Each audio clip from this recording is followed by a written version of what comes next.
When choosing a spot for the construction of a house in the middle of gardens, one should select a raised point that facilitates protection and surveillance. The building should be facing towards midday at the entrance to the estate. The fountain and water tank should be dug out at the highest point, preferably so that a canal flows along the shady side. Alongside the basin, one should plant borders, which should always be kept green to delight the gaze. There must be flower beds and evergreen trees a short distance away. These horticultural guidelines were written by Ibn Luyun in the 13th century.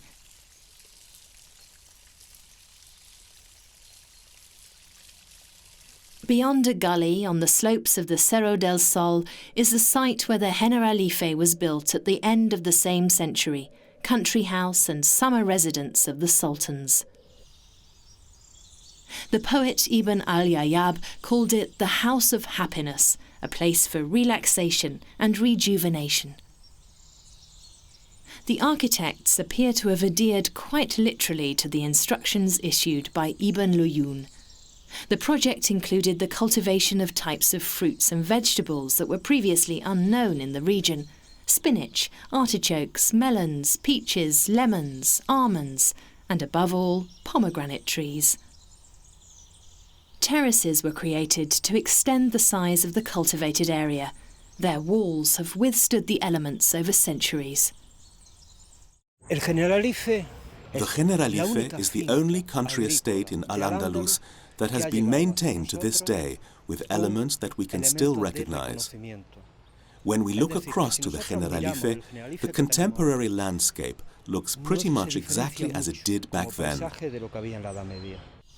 But the Generalife wasn't just a country estate, it was also a summer palace. Just as at the Alhambra, the gardens play an important role. The aesthetic approach of the Nasrids knows no clear distinction between architecture and nature, between house and garden. The synthesis of both elements is the prerequisite for harmony. At the same time, the gardens also served a social function.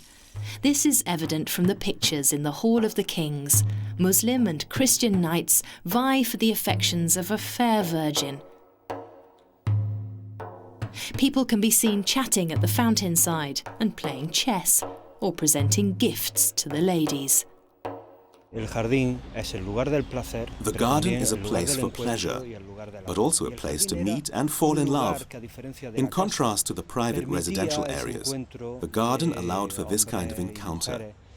A number of anecdotes on the subject have been passed down to us through history.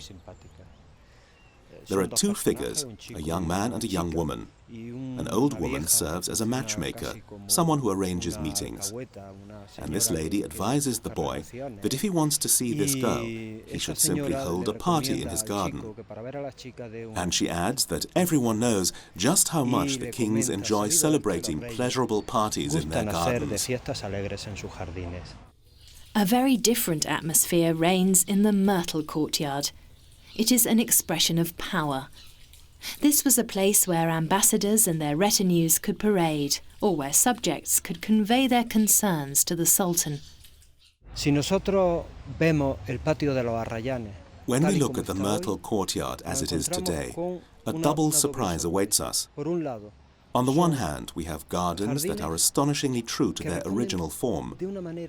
The Myrtle Courtyard looks virtually the same as it would have done when the Catholic kings first set eyes on it.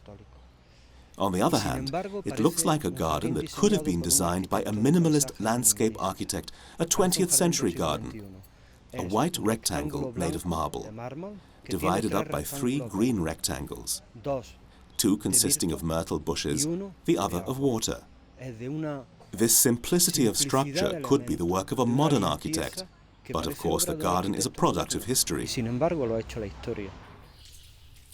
The courtyard is not just an open space, but an integral part of the overall architectural scheme. The focal point, the water. In the large pool, one palace becomes 2. The horizontal axis is interrupted. The vertical axis conveys a sense of sublime greatness.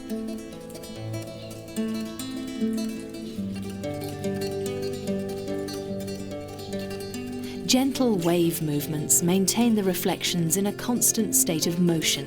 The light moves with the sun. Spaces appear to lose their constancy. Depths shift. Water is a key element throughout the Alhambra.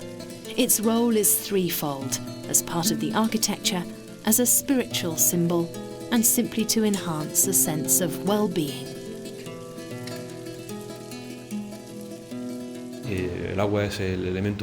Water is fundamental for Islamic civilization and, of course, for the growth of the fortress city, which thereby also consolidates its position of power. Right now we're working on safeguarding components that are highly illuminating, such as the water conduits, the wells, the cisterns, and the water wheels. The Alhambra's water supply, a highly complex system of streams, conduits, cisterns, subterranean pipes, pools and wells. The water is extracted from the Darro River, more than 6 kilometres away. The Acequia Real, the Royal Canal, runs parallel with the riverbed.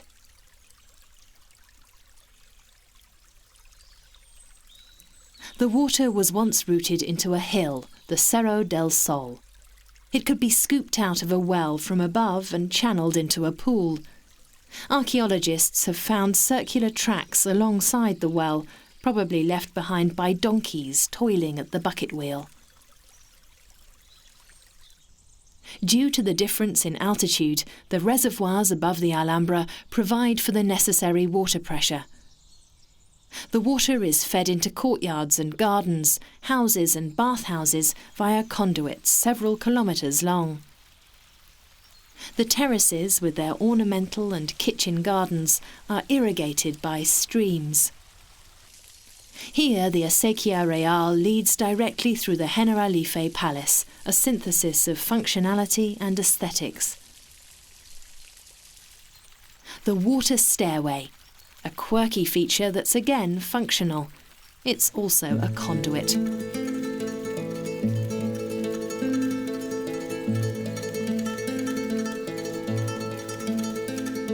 The aqueduct that supplies the Alhambra is located at the external fortification ring, a weak spot in the event of an attack, the fortress's Achilles heel.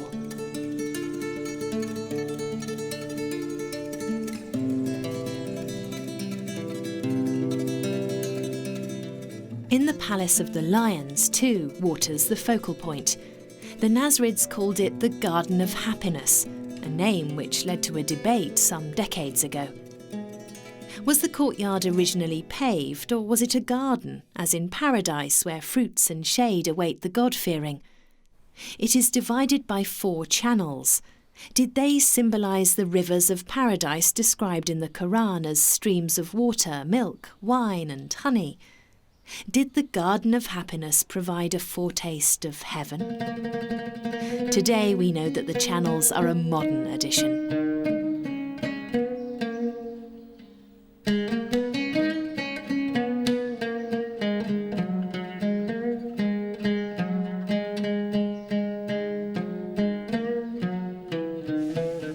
The channels all run to the centrepiece, to the Fountain of the Lions.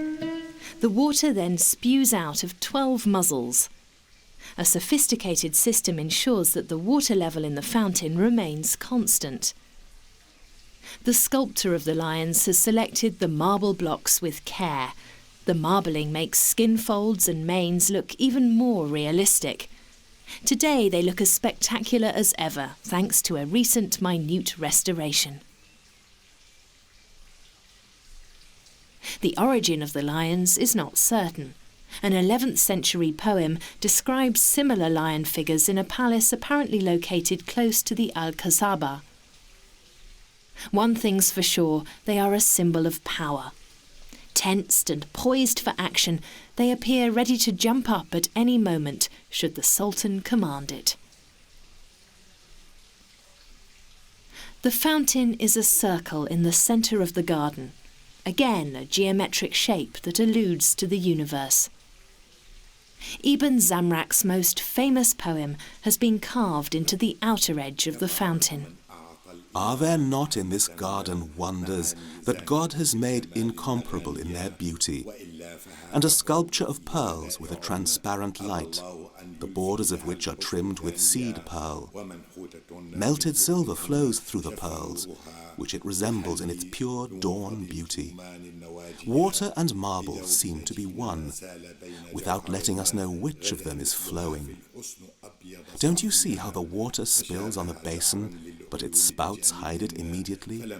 It is a lover whose eyelids are brimming over with tears, tears that it hides from fear of betrayal.